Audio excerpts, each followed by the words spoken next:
The avoidant maintains a comfortable, defended position throughout the relationship, partly because the language you use when addressing their patterns allows them defensive escape routes. It provides them with opportunities to deflect accountability and creates space for them to reframe the situation in ways that preserve their defended self-concept while avoiding genuine confrontation with how their behavior affects you and the relationship.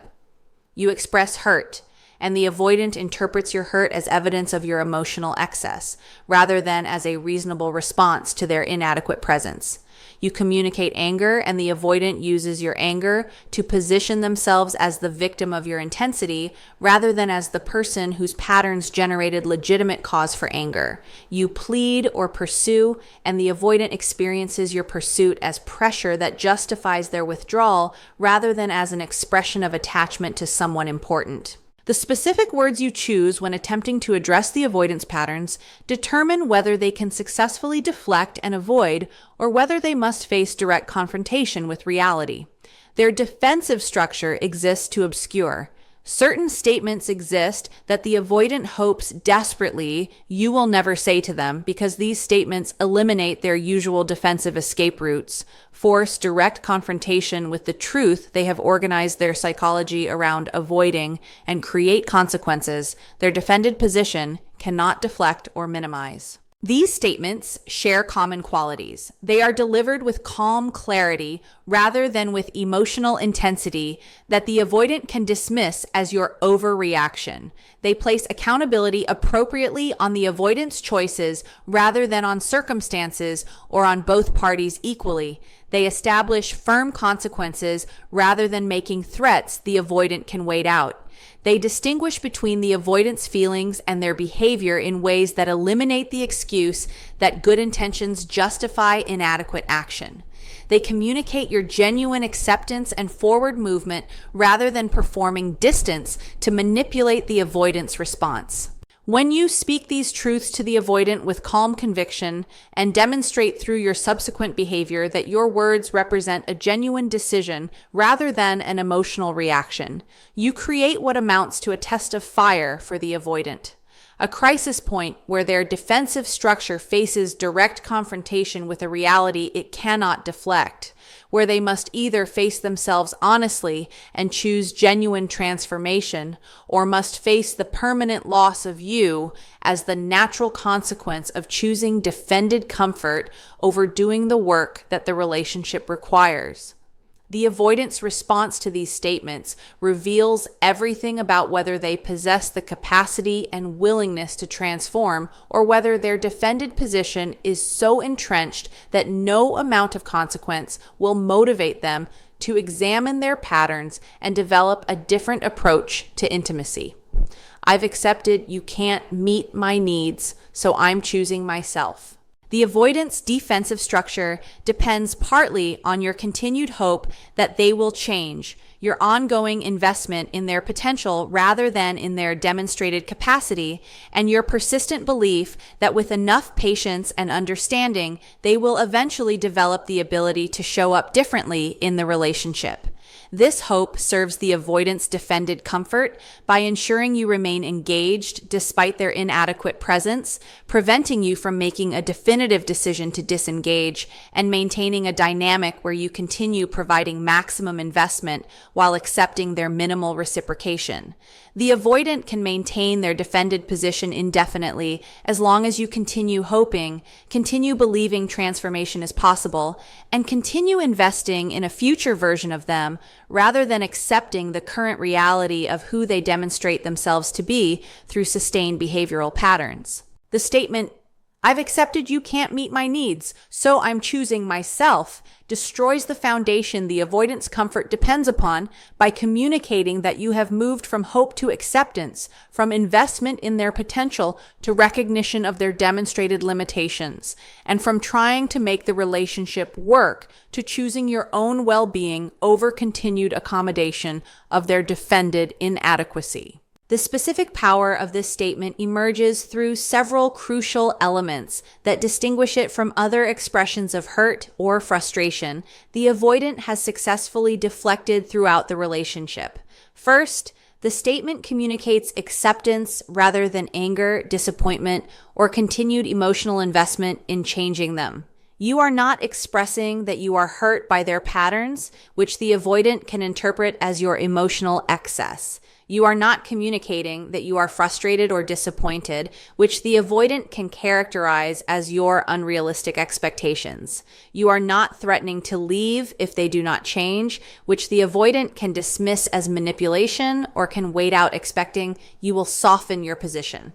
Instead, you are stating a calm, factual acceptance of reality. They cannot meet your needs. This acceptance-based framing eliminates the avoidant's usual defensive responses because you are not attacking them, not demanding they change, and not expressing emotion they can dismiss. You are simply acknowledging what their sustained behavioral patterns have demonstrated as fact. Second, the statement places the limitation appropriately on the avoidant. You can't meet my needs. Rather than characterizing the situation as mutual incompatibility or as your needs being excessive, you are not saying we're not compatible, which would distribute responsibility equally. You are not saying my needs are too much for you, which would position your needs as the problem. You are clearly identifying that the avoidant lacks the capacity to meet needs that are reasonable and that an adequate partner would be able to meet. This direct placement of limitation on the avoidant eliminates their usual escape route of suggesting that the problem is mutual or that your needs are the issue. You are holding them accountable for their demonstrated incapacity while refusing to take responsibility for their limitations. Third, the statement communicates that you are choosing yourself, establishing that you have made a definitive decision to prioritize your well-being over continued hope for their transformation. The avoidant cannot interpret this as a temporary emotional reaction they can wait out, cannot frame it as pressure designed to make them change, and cannot deflect it as a threat you will soften when they offer a minimal gesture. You are stating a clear decision that reflects your values and your self-respect. You are choosing yourself because they cannot meet your needs. The finality in the framing, I'm choosing myself, communicates that you have completed the internal process of accepting reality and making a decision based on that acceptance rather than remaining stuck in hoping their demonstrated patterns do not reflect their actual capacity. The avoidant hopes desperately you will never say this to them because it eliminates every defensive mechanism they rely upon to maintain a comfortable position while keeping you invested.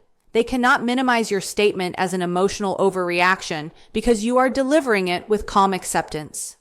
They cannot deflect accountability by suggesting the problem is mutual because you are clearly placing the limitation on their demonstrated incapacity.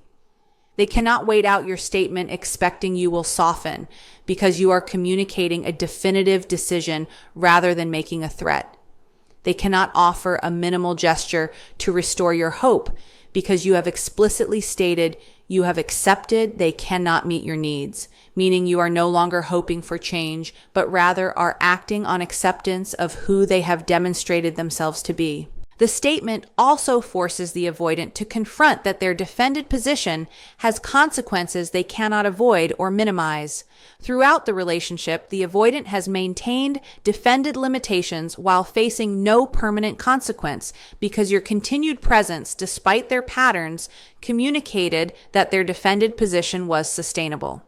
This statement communicates definitively that their defended position is no longer sustainable with you, that their choice to maintain defended limitations rather than do the work of transformation has cost them a relationship with you, and that they must face permanent loss as the natural consequence of choosing defended comfort over doing what the relationship required. The avoidant can no longer avoid recognizing that their patterns have stakes, that their defended position costs them something important, and that they must face genuine loss rather than managing your continued presence through minimal gestures. The calm acceptance with which you deliver the statement particularly disturbs the avoidant because it demonstrates you have genuinely released them rather than performing distance to manipulate their response.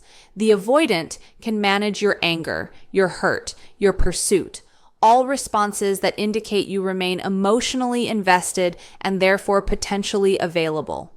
The avoidant cannot manage your calm acceptance because acceptance indicates you have completed the internal work of grieving who you hoped they would be and acknowledging who they actually are, that you have released attachment to an outcome where they transform, and that you are genuinely choosing yourself rather than strategically withdrawing to generate their pursuit.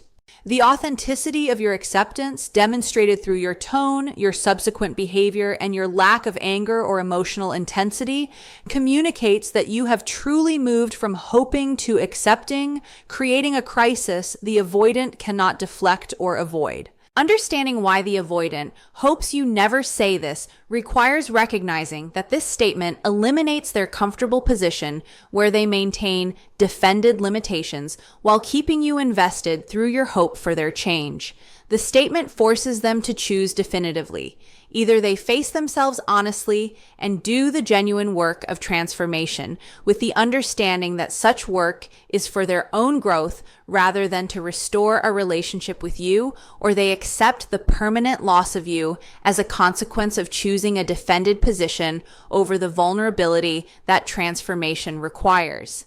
The avoidant can no longer maintain the comfortable middle ground where you remain available while they stay defended. Your acceptance and your choice of yourself creates a binary where they must either transform genuinely or lose you permanently. And the calm finality of your statement communicates that, unlike previous times when you expressed hurt or frustration, this time your decision is genuinely final because it emerges from acceptance rather than from hope that they will prove you wrong.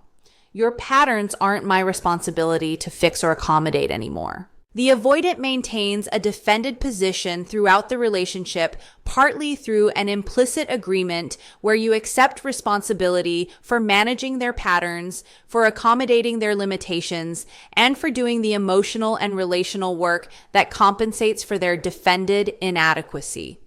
You learn to avoid topics that trigger their withdrawal, to regulate your own emotional expression to prevent their defensive responses, to modify your needs and expectations to fit within their limited capacity, and to take responsibility for relationship problems that actually stem from their patterns. This implicit arrangement serves the avoidant perfectly by allowing them to maintain a defended position while facing no requirement to examine or modify their patterns.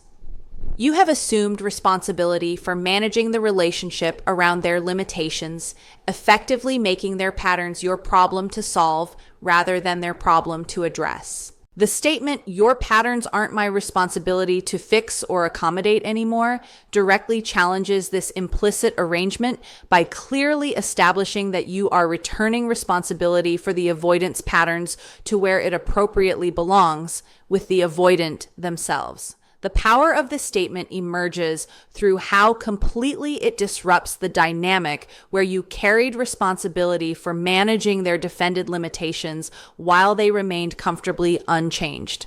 The statement communicates several crucial messages simultaneously that combine to create a confrontation the avoidant cannot easily deflect or avoid.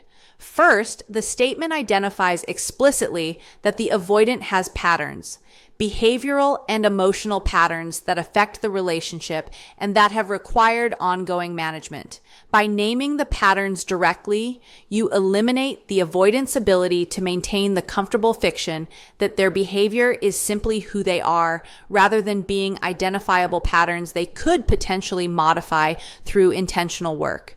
The avoidant prefers that their defended limitations remain unnamed and unexamined, characterized as personality traits or needs for space, rather than as patterns that harm the relationship and that reflect a defensive structure organized around avoiding vulnerability. Your explicit naming of patterns forces recognition that their behavior follows an identifiable, defended structure rather than being random or inherent to their nature in ways beyond their control. Second, the statement clearly establishes that you have been taking responsibility for fixing or accommodating these patterns, acknowledging the extensive work you have done to manage the relationship around their limitations, to accommodate their defended needs, and to attempt to fix or heal their patterns through your patience and understanding. This acknowledgement serves two functions. It makes visible the labor you have been providing that the avoidant has taken for granted, and it establishes that this labor has been happening, creating a foundation for the crucial shift the statement communicates. The avoidant has benefited from your management of their patterns while remaining largely unconscious of the work you have been doing. Your statement forces recognition of the accommodation and fixing attempts you have provided that allowed them to remain comfortably defended. Third, the statement establishes a definitive boundary through the word anymore, communicating that the previous arrangement where you took responsibility for their patterns has ended. That going forward, you will not be managing the relationship around their limitations, that they must either address their own patterns or accept the consequences of those patterns without your continued accommodation buffering them from those consequences. The anymore is crucial because it communicates that this is not a negotiation or a request for them to change, but rather is your unilateral decision about what you will no longer provide. You are not asking permission or seeking their agreement. You are informing them of a change that has already occurred in your position. The avoidant hopes desperately you will never say this to them because it eliminates the comfortable arrangement where their patterns were essentially your problem to manage while they remained unchanged. The statement forces them to confront that they have patterns requiring address, that those patterns are their responsibility rather than yours, and that they can no longer rely on your accommodation to prevent their patterns from generating natural consequences. The avoidant must face a choice. Either they take responsibility for examining and modifying their patterns, or they accept that those unaddressed patterns will cost them the relationship because you are no longer willing to sacrifice yourself, accommodating limitations they refuse to address. The statement also eliminates the avoidant's ability to characterize your boundaries or your needs as pressure while maintaining that they are fine as they are. Throughout the relationship, when you expressed hurt about their patterns or established boundaries about their behavior, the avoidant could frame your responses as your problem, your excessive emotional needs, your inability to accept them, your pressure for them to change. By clearly stating that their patterns are not your responsibility to fix or accommodate, you establish that you are not trying to fix them or demanding they change, but rather are simply declining to continue managing the relationship around their defended limitations. The avoidant cannot characterize your boundary as pressure because you are not pressuring them to change. You are simply establishing that you will not continue accommodating patterns that harm you. The statement forces a particular crisis for the avoidant because it eliminates the buffer your accommodation provided between their patterns and the natural consequences those patterns generate. When you were accommodating their withdrawal by managing your own needs and not expressing hurt, the avoidant did not have to face that their withdrawal harms an intimate partnership. When you were fixing their defended limitations by doing emotional work for both of you, the avoidant did not have to face that their emotional unavailability prevents genuine intimacy. When you were taking responsibility for relationship problems that stemmed from their patterns, the avoidant did not have to face their own accountability. Your statement that you will no longer provide this accommodation means the avoidant must now experience directly the consequences of their patterns without your management buffering them from those consequences. The calm clarity with which you deliver this statement particularly disturbs the avoidant because it demonstrates you are establishing a firm boundary rather than making an emotional plea. You are not asking them to take responsibility for their patterns. You are informing them that you are no longer taking that responsibility, leaving a vacuum where either they fill it by addressing their own patterns or they accept the consequences of patterns they leave unaddressed. The avoidant cannot negotiate with your boundary, cannot convince you to resume accommodating their patterns, and cannot deflect the reality that their patterns are now definitively their problem to address rather than your problem to manage. Understanding why the avoidant hopes you never say this requires recognizing that this statement eliminates the comfortable dynamic where you functioned as the manager of their defended limitations while they remained unchanged. The avoidant has relied on your accommodation, your fixing attempts, and your management of the relationship around their patterns to avoid facing that their defended position requires work they have been unwilling to do. Your statement that you will no longer provide this service forces them to either take genuine responsibility for their patterns and do the uncomfortable work of addressing them, or to face that their unwillingness to address their patterns costs them the relationship because you are no longer willing to sacrifice your well-being managing what is appropriately their responsibility to address. I know you care, but caring isn't enough without corresponding action. The avoidant maintains a defended position throughout the relationship, partly through relying on their feelings as justification for inadequate behavior, through using their care or their love for you as evidence that should be sufficient despite their failure to demonstrate that care through consistent, adequate action. The avoidant tells you they care about you, expresses that they have feelings for you, claims they love you, and expects these emotional expressions to compensate for their lack of consistent presence, their failure to meet your needs, their pattern of withdrawal, and defended unavailability. The avoidant operates under the implicit assumption that having feelings for you should be enough, that their internal emotional experience matters more than their external behavioral demonstration, and that you should accept their claimed care as adequate even when their actions consistently contradict or fail to support their emotional claims. The statement, "I know you care, but caring isn't enough without corresponding action," destroys this comfortable position by explicitly distinguishing between the avoidant's feelings and their behavior, by acknowledging their emotional experience while simultaneously establishing that feelings alone do not constitute adequate relationship contribution, and by making clear that you require behavioral demonstration that corresponds to claimed feelings rather than accepting emotional expressions as a substitute for consistent adequate action. The power of this statement emerges through several crucial elements that combine to eliminate the avoidant's usual escape route of hiding behind their feelings to avoid accountability for their behavior.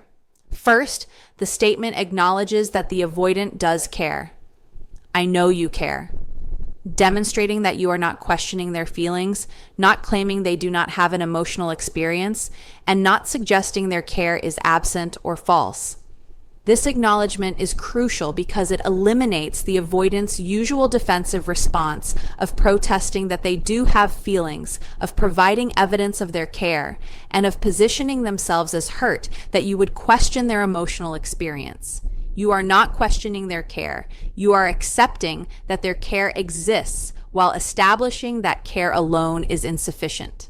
The acknowledgement disarms the avoidant's defensive protest while setting up the crucial distinction the rest of the statement makes. Second, the statement establishes clearly that caring is not enough, making explicit that emotional experience, however genuine, does not constitute adequate relationship contribution without behavioral demonstration. The word enough is crucial because it establishes a standard. Relationships require more than feelings. They require action that demonstrates and supports those feelings. You are not saying the avoidant does not care or that their feelings are meaningless. You are saying their feelings are insufficient substitutes for the behavioral consistency and presence that a relationship requires. This distinction between feelings and adequacy forces the avoidant to confront that their internal emotional experience, however real to them, does not meet the requirements of functional partnership. Third, the statement specifies what is required beyond caring. Corresponding action, establishing that you need behavioral demonstration that matches the claimed feelings in consistency and quality. The word corresponding is essential because it creates a direct link between feelings and required behavior. If the avoidant claims to care deeply, their actions should demonstrate that depth through consistency, presence, effort, and prioritization. The gap between the avoidant's claimed feelings and their actual behavior becomes impossible to ignore when you explicitly require correspondence between the two. The avoidant cannot continue offering feelings as adequate when you have established that feelings must be matched by corresponding action to constitute genuine care. The avoidant hopes desperately you will never say this because it eliminates their primary defense mechanism for avoiding accountability, their reliance on feelings as an excuse for inadequate behavior. Throughout the relationship, when you expressed hurt about their patterns, the avoidant could respond with expressions of care, with reassurances that they love you, and with emotional statements that temporarily satisfied your need to feel valued while requiring no sustained behavioral change from them. The avoidant's feelings became currency they used to purchase continued acceptance of their inadequate behavior. As long as they could convince you they cared, they could maintain that their feelings should be enough despite their failure to demonstrate that care through consistent action. Your statement that caring is not enough without corresponding action eliminates this defensive currency by establishing that feelings without behavioral demonstration hold no value in determining relationship viability. The avoidant can no longer hide behind their claimed feelings to avoid accountability for their actions. They can no longer use expressions of care to compensate for patterns of withdrawal, inconsistency, and defended unavailability. They must face that their feelings, however genuine, are meaningless in a relational context without behavioral demonstration that supports and expresses those feelings through sustained, adequate action.